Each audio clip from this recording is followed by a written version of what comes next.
حضرت ابن عمر رضی اللہ تعالیٰ عنہ سے روایت فرمائی ہے، وہ فرماتے ہیں کہ حضور نے فرمایا مفاتیح الغیب خمس، 5 چیزیں جو ہیں یہ غیب کے خزانے کی کنجیاں ہیں، لا یعلمن الا اللہ، اللہ کے سوا کوئی نہیں جانتا۔ اس لیے حضور پاک نے فرمایا خمس لا یعلمن الا اللہ، 5 چیزیں ایسی ہیں جن کو اللہ کے سوا کوئی نہیں جانتا، کوئی نبی نہیں جانتا، کوئی ملک نہیں جانتا، کوئی ولی نہیں جانتا۔ وہ 5 چیزیں کیا ہیں؟ پھر حضور نے یہ آیت پڑھی، ان اللہ عنده علم الساعة وينزل الغيث ويعلم ما في الأرحام وما تدري نفس ماذا تكسب غدا وما تدري نفس بأي أرض تموت۔ اسی طرح اس حدیث مبارک میں آیا ہے کہ حضور نے فرمایا مفاتیح الغیب خمس، 5 ہیں، لا یعلمن الا اللہ، اللہ کے سوا کوئی نہیں جانتا، لا یعلم ما فی غد، کل کیا ہوگا اللہ کے سوا کوئی نہیں جانتا، ولا یعلم ما تغید الارحام الا اللہ، کہ رحم کتنا چھوٹی ہوئی ہے یہ کوئی نہیں جانتا، اللہ جانتا ہے، ولا یعلم متی یأتی المطر غدا الا اللہ، یہ بھی کوئی نہیں جانتا ہے کہ کب بارش ہوگی۔ یہ جو آج کل موسمیات والے کہتے ہیں وہ کبھی غلط ہوتی ہے بات، کبھی صحیح ہوتی ہے، لیکن کتنے قطرے برسے گی، کہاں برسے گی، باعث خیر ہوگی یا باعث عذاب ہوگی، یہ کوئی نہیں جانتا مگر اللہ تبارک و تعالی۔ اس لیے فرماتے ہیں وَلَا تَدْرِي نَفْسٌ بِأَيِّ أَرْضٍ تَمُوتُ، کس زمین پہ موت نے آنا ہے یہ کوئی نہیں جانتا مگر اللہ تعالی۔ اب دیکھیں حاجی آتے ہیں، تصور میں بھی نہیں ہوتا ان کے، لیکن موت مکے میں آ جاتی ہے، مدینے میں آ جاتی ہے، اور کتنے لوگ ہیں جن کی زندگی مکے مدینے میں گزر گئی لیکن موت ان کی اپنے ملک میں ہے۔ اس لیے اللہ نے فرمایا کہ یہ 5 چیزیں ایسی ہیں خزائن غیب ہیں، اللہ کے سوا کوئی نہیں ہے۔ وما تغید الارحام، ایک معنی یہ بھی ہے کہ جو رحم سے بچہ گر جاتا ہے اسقاط ہو جاتا ہے، یعنی کامل نہیں ہوتا، مدت سے پہلے گر جاتا ہے، وما تزداد ما زادت الرحم فی الحمل علی ما غازت حتی وردت تماما، یا یہ ہے کہ رحم کے اندر رہتے ہوئے وہ پوری مدت کرتا ہے، اپنے وقت پہ آ کے پیدا ہوتا ہے۔ وذالک ان من النساء تحمل 10 اشہر ومتع 9 اشہر، بعض عورتیں 10 مہینے کے بعد بچہ پیدا ہوتا ہے، بعض کو 9 مہینے کے بعد بچہ پیدا ہوتا ہے۔ ومنہن من تزید فی الحمل، بعض ہے کہ اس سے بھی زیادہ مدت لگ جاتی ہے۔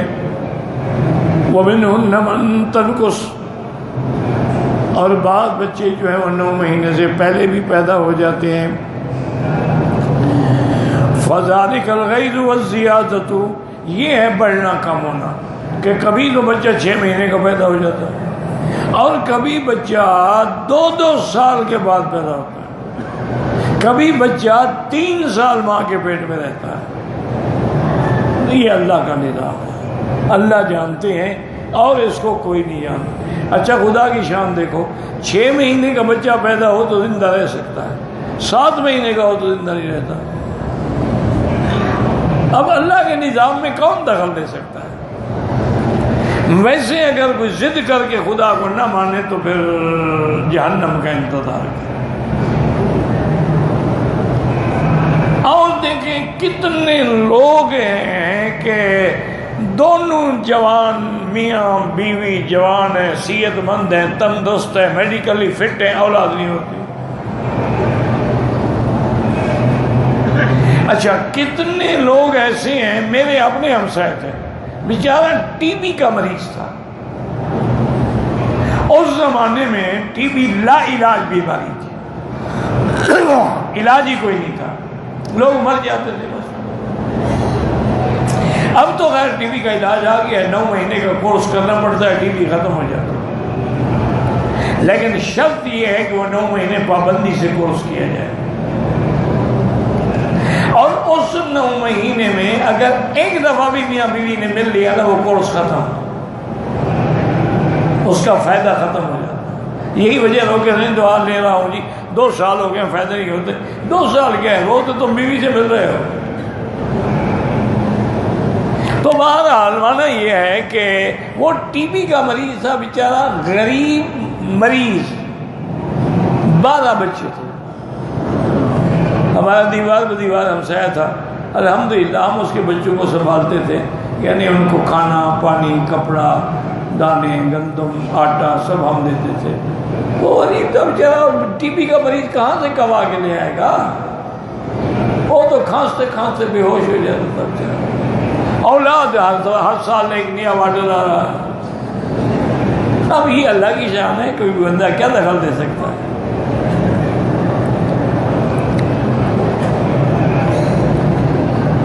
وقال الضحاك عن ابن عباس في قوله وما تغيض الأرحام وما تذكر ما نقصت من تسعة، کبھی 9 مہینے سے کم کبھی زیادہ۔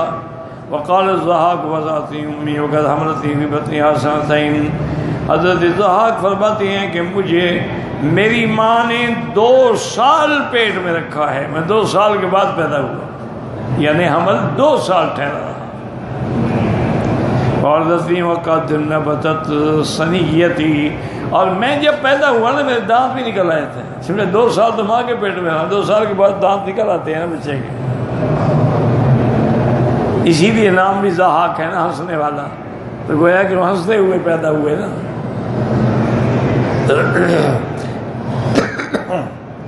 وقال ابن جریج جمیلہ بنت سعد عن عائشہ رضی اللہ تعالی عنہا قال لا يكون الحمل اکثر من 2 قدر ما يتعلق ذل مغزل۔ ایک روایت میں بی عائشہ فرماتی ہے کہ مدت حمل زیادہ سے زیادہ 2 سال ہوتی ہے، اس سے زیادہ نہیں ہو سکتی۔ بہرحال یہ بی عائشہ کا قول ہے، ورنہ بعض علماء نے لکھا ہے کہ 3 سال تک بھی بچے ماں کے پیٹ میں رہے۔ وقال مجاہد معذرین رمضان قال ما ترى من الدم في حملها، یعنی جو اس نے دیکھا وما تزداد وتستشفي، یا 9 مہینے سے بھی زیادہ مدت گزر گئی، وہی قالات یطلع فی المسیح والضحاک۔ وقال مجاہد ايضا اذا رات المرأة الدم دون 9 وزاد على 9 مثل ایام الحیض، اگر عورت نے 9 مہینے سے پہلے خون دیکھ لیا یا اس کے بعد، تو یہ اللہ کے ہاتھ میں، اللہ جانتے ہیں کب کتنا مدت ہوگی، زیادہ ہوگی کم ہوگی۔ وما تغيض الارحام إراقة الدم حتى يغسل الولد وما تزداد إلا لم تحرك الدم، یا تو خون گرنا شروع ہوا تو نعوذ باللہ اسقاط ہو گیا، بچہ گر گیا، یا نہیں گرا تو بچہ پورا پیدا ہوا، تم الولد وعظم، بچہ پورا ہوا اور اس کے بعد وہ بڑھ گیا۔ وقال مخول الجنین فی بطن امہ لا یطلب ولا یحزن ولا یختم، حضرت مخول فرماتے ہیں کہ اللہ کا نظام دیکھو کہ بچہ جب ماں کے پیٹ میں ہوتا ہے نہ تو کچھ مانگتا ہے، نہ اس کو کوئی غم ہوتا ہے، نہ اس کو کوئی حزن ہوتا ہے۔ وَإِنَّمَا يَأْتِيهِ رِزْقُهُ فِي بَطْنِ أُمِّهِ، اللہ اس کو ماں کے پیٹ کے اندر ہی رزق عطا فرماتے ہیں۔ اب جب بچہ پیدا ہوتا ہے زمین پہ آتا ہے، استحلا، اب چیخ مارتا ہے، وَإِسْتِنْكَارَهُ لِمَكَانِهِ، کہتے ہیں اس لیے چیخ مارا ہے کہ یار میں کتنے مزے میں تھا، پتہ نہیں کہاں آ گیا ہوں۔ فَإِذَا قَطَعَتْ سُرَّتَهُ، جب اس کی ناف کاٹی جاتی ہے، حول اللہ رزقہ الی ثدی امہ، اللہ اس کے رزق کو ماں کے سینے میں، ماں کے پستانوں میں منتقل کر دیتے ہیں۔ پہلے تو اندر پیتے تھے نا، اب اللہ نے حتی لا یحزن ولا یطلب ولا یغتب، غم نہ ہو، ثم یصیر طفلا یتناول الشیء بکفہ فیاکلہ، پھر بچہ بن جاتا ہے، پھر ہاتھ سے پکڑ کے کھاتا ہے۔ فَإِذَا هُوَ بَلَغَ قَالَ هُوَ الْمَوْتُ أَوِ الْقَتْلُ أَنَّ لِي بِالرِّزْقِ، اب جب بڑا ہوتا ہے تو اس کو کوئی پتہ نہیں مجھے موت آنی ہے یا میں نے قتل ہونا ہے۔ فیقول مقول یا بیکا غذاک وانت فی بطن امک وانت طفل صغیر حتی اذا اشتدت وعقلت قلت هو الموت بالقتل انا لی بالرزق. حضرت مقبول فرماتے ہیں ہلاکت ہو تجھے، جب تم ماں کے پیٹ میں تھے تو خدا نے تمہیں رزق دیا ہے، اب جب بڑے ہو گئے تو کہتے اب کیا ہوگا، قتل ہوگا، موت ہوگی. کہاں سے؟ اللہ یعلم ما تحمل کل انثی وما تغیض الارحام وکل شیء عنده بمقدار. ہر چیز کا ایک وقت مقرر. ای باجل حفظ ذاک حفظ ذاک خلقہ واجلہم. اللہ نے ہر بندے کے رزق کو بھی محفوظ رکھا ہے، ان کی عمر بھی لکھ دی ہے. وجعل لذالک اجلا معلوما، اللہ نے ایک وقت معین کر دیا ہے. اس لیے تورات کی سابقہ کتابوں میں آتا ہے کہ اللہ فرماتے ہیں یا بنی آدم لا تتعب قسمت رزقک فلا تتعب. یا بنی آدم میری عبادت کرو، کھیل کود میں وقت نہ گزارو، میں نے تمہارا رزق لکھ دیا ہے، بلا وجہ مشقت نہ کرو، کوشش کرو، باقی رزق اللہ نے دینا. وقال قتادہ کل شیء عنده بمقدار. وفي الحديث الصحيح ان احدى بنات النبي صلى الله عليه وسلم بعثت اليه ان ابن لها بالموت. حضور کی ایک بیٹی نے حضور کے پاس بندہ بھیجا کہ حضور تشریف لے آئیں، میرے بچے کا آخری وقت ہے. وَأَنَّهَا تُحِبُّ أَن يَحْضُرَهُ. بیٹی کی خواہش تھی کہ حضور آئیں گے، بچے کو اٹھائیں گے، دعا کریں گے، شاید میرا بچہ بچ جائے. فَبَعَثَ إِلَيْهَا. حضور نے جواب بھیجا بیٹی إِنَّ لِلَّهِ مَا أَخَذَ وَلَهُ مَا أَعْطَى. اللہ کے لیے ہے جو اللہ لے لے، اور اللہ کا ہی ہے جو اللہ دے دے. وقت مقرر ہے. وَكُلَّ شَيْءٍ عِندَهُ بِأَجَلٍ مُّسَمًّى فَامُرُوهَا وَلْتَصْبِرْ وَلْتَحْتَسِبْ. صبر کرو، اللہ سے ثواب طلب کرو. الحدیث میں تمام ہی وقول عالم الغیب والشہادہ یعلم كل شيء مما يشاهد العباد وما يغيب عنهم. غیب کا کیا معنی ہے کہ جو چیزیں تیری آنکھوں سے، تیرے کانوں کے سننے سے، تیرے ناک کے سونگھنے سے غائب ہے، وہ غیب ہے. اور جن کو تم دیکھ سکتے ہو وہ شہادہ ہے. اللہ کا علم ایسا ہے کہ جو بندوں سے غائب ہے وہ اس کے سامنے موجود ہے. الکبیر المتعال. سب ہر چیز سے بڑے ہیں اور ہر چیز سے بلند و بالا ہے. قد احاط بكل شيء علما. ہر چیز کو اللہ کا علم محیط ہے. وقہر كل شيء فخضعت له الرکاب ودان له العباد طوعا وكرها. چاہو نہ چاہو اس کے آگے گردن جھکانی ہی پڑتی ہے.